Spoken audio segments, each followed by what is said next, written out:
네, 안녕하세요. 저는 충남대학교 이창수 교수님 연구실에서 연구하고 있는 김재성 학생입니다. 제가 오늘 말씀드릴 내용은 이제 미세일체 장치를 이용한 액적 기반의 미세일체 장치를 이용을 해서 빠른 시간 안에 이 항생제 내성 검사를 수행할 수 있음에 대해서 보여드리고자 합니다. 기본적으로 이제 레버넌칩이라고 불리고 있는 이 미세일체 장치는 이제 기존의 벌크 시스템에 비해서 다양한 장점을 가지고 있는데 그 중에서도 대표적으로 하이스루프 스크리닝이 가능하다는 큰 이점을 가지고 있기 때문에 생물학적 분석 도구로서 널리 사용되고 있습니다. 특히 이제 벌크 시스템과는 다르게 이제 싱글셀 레벨에서 또한 이제 분석을 할 수 있다는 이점을 가지고 있는데 저희 연구는 이로부터 출발을 해서 먼저 분석하고자 하는 이제 병원군과 그리고 항생제를 동시에 이 드랍넷 내 액정 내에 이제 담지를 시키고 그 이후에 이제 액적 내에서의 성장 변화를 관찰함에 따라서 항생제 내성 검사를 수행을 하고자 하였습니다. 따라서 이 항생제 내성 검사를 수행하는 데 있어서 가장 중요한 첫 번째 목표로서는 이러한 이제 항생제 농도에 대한 그레디언트를 먼저 형성하는 것이기 되기 때문에 1차적으로 저희가 사용하고자 하는 미세일체 장치에서부터 항생제 농도 구배를 만들고자 하였습니다. 따라서 일단은 저희 미세일체 장치가 이루어지는 원리는 다음과 같이 두 가지로 나눠서 말씀을 드릴 수가 있겠는데, 먼저 첫 번째로는 하나의 시스템, 즉 하나의 미세일체 장치 내에서 다양한 농도를 형성할 수 있는 시스템을 구성을 해야 하기 때문에 먼저 첫 번째로 액적을 형성할 수 있는 이 드랍넷 제너레이터를 여러 개를 하나의 장치 내로 통합하는 것을 먼저 1차적으로 진행을 하였습니다. 이에 더해서 이 각각의 드랍넷 제너레이터로부터 서로 다른 농도의 항생제를 포함하고 있는 드랍넷을 형성을 해야 하기 때문에 다음과 같이 플로우 레지스턴트를 컨트롤하는 간단하게 말씀을 드리면은 이와 같이 폭을 조절을 해줌으로써 섞고자 하는 두 분산성 용액의 포션을 조절을 해줌으로써 다양한 농도를 형성할 수 있는 미세일체 장치를 구성을 하였습니다. 따라서 이와 같이 이루어지는 이제 미세일체 장치를 제작을 하고 실제로 이 미세일체 장치를 통해서 형성되는 액적들이 이제 다음과 같이 농도 구배를 형성하는지를 확인하기 위해서 1차적으로 시각적으로 확인하고자 다음과 같이 형광 용액을 이용하여 먼저 확인을 하는 실험을 진행을 하였습니다.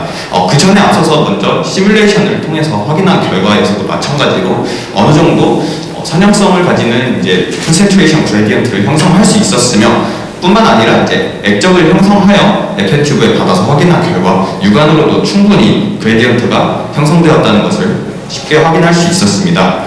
조금 더 구체적으로 이를 이제 형성된 액적을 이제 마이크로스코프를 통해서, 즉 형광현미경을 통해서 확인을 했었을 때도 마찬가지로 채널 1번에서부터 채널 8번으로 갈수록 형광 세기가 높아짐에 따라 이제 점차적으로 형광의 농도가 증가하는 것을 시각적으로 확인을 할 수가 있었습니다.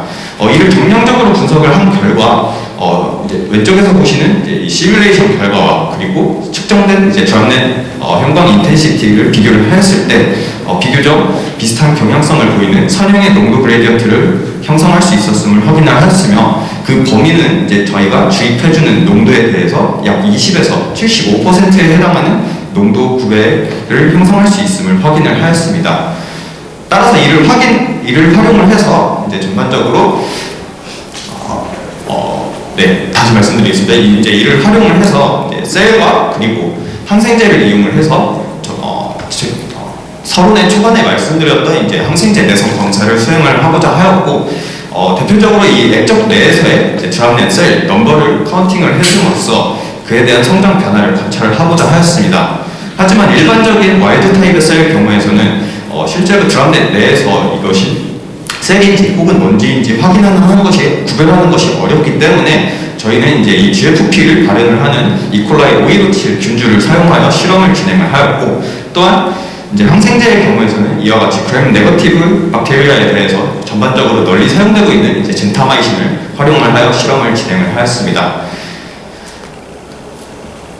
그리고 이어서 이제 말씀을 드리면 이제 젠타마이신을 이제 사용을 해서 농도 구배를 형성을 하였었는데, 이전에 말씀드렸던 것과 같이 대략적으로 20에서 75%에 해당하는 농도 구배를 형성할 수 있기 때문에 그에 대한 이제 전반적인 확인을 하고자 다음과 같이 옵티프랩 솔루션을 사용하여 먼저 이제 두 분산성 용액의 리프랙티브 인덱스를 이제 인위적으로 변화를 시켜줌으로써 1차적으로 확인을 하였고, 그에 대한 결과를 계산한 결과 이제 젠타마이신의 농도가 약 0.4 마이크로그램 per 밀리리터에서 1.5 마이크로그램 per 밀리리터 내에서 이제 농도 구배가 형성된다는 것을 확인을 하였습니다. 실제로 이와 같이 이제 이콜라이 셀과 그리고 젠타마이신을 동시에 함입하여 시간별로 그로스 프로파일을 이제 현미경을 통해서 관찰을 하였을 때 다음과 같은 양상을 보이는 것을 확인을 할 수 있었습니다.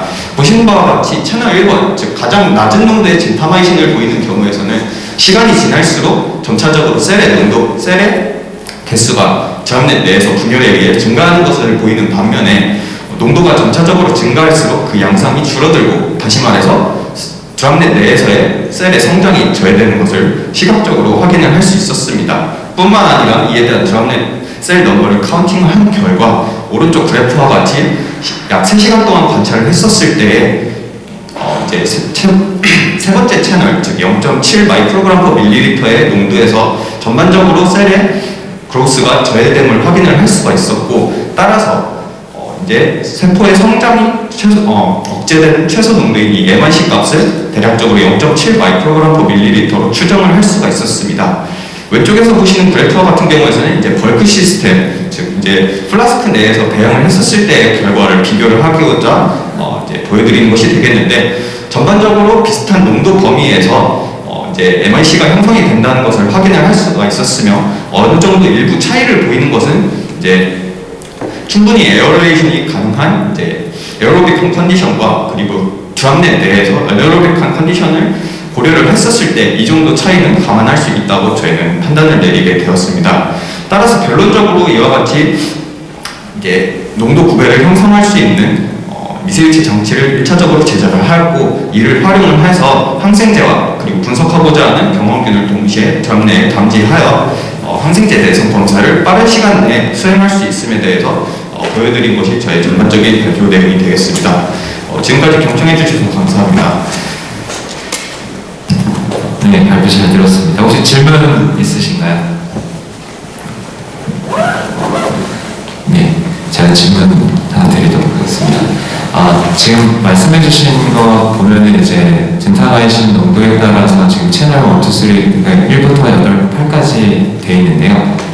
근데 이제 그 아까 전 슬라이드를 보면은 여기서 이제 그 MPT 드랍넷은 고려하지 않았다라고 되어 있는데, 예, 맞습니다. 네, 사실상 분석하는 데 있어서 이 드랍넷, 그러니까 이콜라이가 들어있는 드랍넷 수도 중요하지 않을까 생각이 좀 들거든요.